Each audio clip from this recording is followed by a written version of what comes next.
Hi అండి, welcome back to my channel Devakona. ఈరోజు వీడియోలో అమ్మవారికి గాజులతో మాల చేద్దాం అనుకుంటున్నాను. వచ్చేది శ్రావణ మాసం కదండి, అందుకని మీ అందరికీ యూజ్ అవుతుందని ఈ వీడియో చేస్తున్నాను. ఈ గాజుల మాల చేయడానికి నేను 2 కలర్స్ గాజుల్ని తీసుకున్నానండి. ఒకే కలర్ కాకుండా 2 కలర్స్ కాంబినేషన్తో తీసుకుంటే మాల అన్నది అందంగా ఉంటుందన్నమాట. నేనైతే ఎల్లో అండ్ మెరూన్ కలర్స్ తీసుకున్నాను. మీరు నచ్చిన కలర్ని తీసుకోవచ్చు. ఇప్పుడు ఈ మాల తయారు చేసుకోవడం కోసం ఇలా వూల్ని కానీ లేకపోతే నార్మల్ థ్రెడ్ ఉంటుంది కదండి, వైట్ థ్రెడ్, దానికి పసుపు రాసి ఆ థ్రెడ్తో కూడా మాలను తయారు చేసుకోవచ్చు.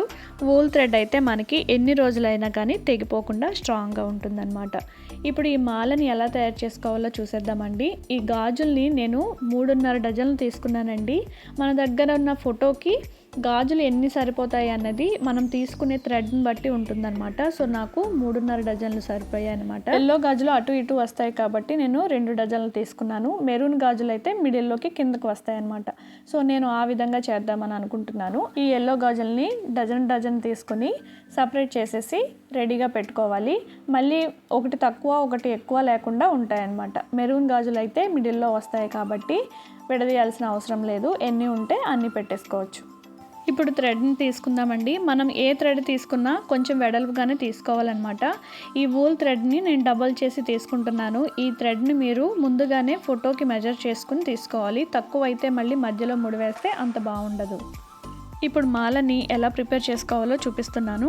కొంచెం ఒక 3-4 ఇంచెస్ ఉండేలాగా థ్రెడ్ని వదులుకోవాలి ముడి వేయడానికి. అక్కడి నుండి స్టార్ట్ చేసేయాలన్నమాట. ఫస్ట్ ఒక బ్యాంగిల్ తీసుకుని దానికి కొంచెం గట్టిగా ముడి వేసుకోవాలి. ఒక ముడి వేస్తే సరిపోతుందన్నమాట.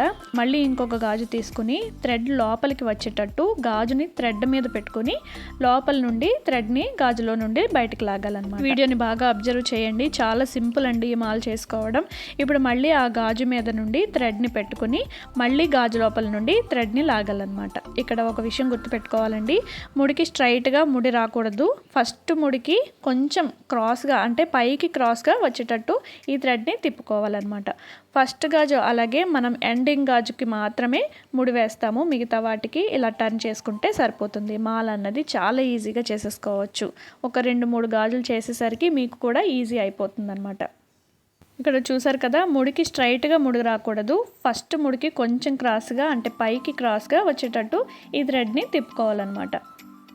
అప్పుడైతేనే గాజు మాల అనేది చాలా నీట్గా సైడ్ టు సైడ్ వస్తుందన్నమాట. అలా కాకుండా స్ట్రైట్గా వచ్చిందంటే మాల సరిగ్గా తిరగదండి, రౌండ్గా తిరగదనమాట. సో అందుకని ముడికి పైకి వచ్చేటట్టు వేరే ముడి వేసుకోవాలి. మీరు గుడిలో అమ్మవారికి విగ్రహానికి వేయాలి అనుకుంటే ఇదే ప్రాసెస్ అండి, కాకపోతే ఎక్కువ బ్యాంగిల్స్ తీసుకోవాలి. మినిమం 20 డజన్లైనా పట్టొచ్చు. చూడండి, అన్ని గాజుల్ని ఇదే విధంగా చాలా సింపుల్గా మాల అనేది తయారు చేసుకోవచ్చు. ఎక్కువ గాజులు పెట్టి మాల చేసుకున్నా కానీ ఇదే ప్రాసెస్ అనమాట. మనం చేసేటప్పుడు కష్టమని కూడా అనిపించదండి, అందులోనూ అమ్మవారికి ఇష్టమైన మాల కాబట్టి. వచ్చే శ్రావణ మాసంకి అమ్మవారి పటానికి వేయండి, చాలా బాగుంటుంది. మనమే మాలను తయారు చేసుకుని అమ్మవారికి వేసే సంతోషమే వేరేగా ఉంటుంది. సో ఇలా డజన్ కూడా కంప్లీట్ అయిపోయిన తర్వాత మెరూన్ కలర్ బ్యాంగిల్స్ ఎన్ని ఉన్నాయో అన్నీ కూడా ఇదే విధంగా మాల అనేది అల్లేసుకోవాలన్నమాట. మెరూన్ బ్యాంగిల్స్ అయిపోయిన తర్వాత మిగతా డజన్ గాజులు ఉన్నాయి కదా ఎల్లోవి, అవి కూడా అల్లేసుకుంటే సేమ్ ఇదే విధంగా అల్లేసుకుంటే సరిపోతుంది. ఒకవేళ మనకి చేతికి గాజులన్నీ పట్టకపోతే అవి కొంచెం కిందకి పెట్టి కొన్ని గాజులను పట్టుకొని మళ్ళీ సేమ్ అదే విధంగా ముడి వేసేసుకుంటే సరిపోతుంది అన్నమాట.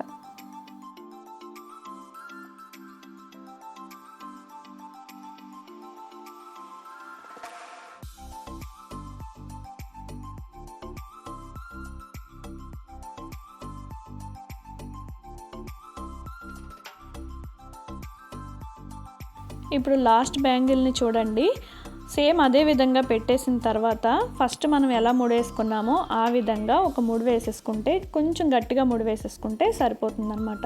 ఇంకా బ్యాంగిల్ అనేది జారిపోకుండా ఉంటుంది.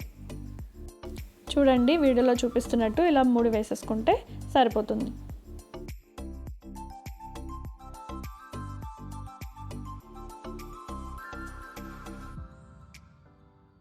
చూడండి థ్రెడ్ అనేది ఇలా క్రాస్గా రావాలన్నమాట. మనకి ఇలా క్రాస్గా వస్తే దండ ఓపెన్ చేసినప్పుడు చాలా బాగుంటుంది. చూడండి నేను ఇక్కడ ఓపెన్ చేసి చూపిస్తున్నాను. అంతా చేసింది ఒక ఎత్తు అయితే అది ఓపెన్ చేసినప్పుడు ఆ సంతోషమే వేరుగా ఉంటుందన్నమాట. చూడండి ఎంత బాగా మాల అనేది కరెక్ట్గా పర్ఫెక్ట్గా వచ్చిందో.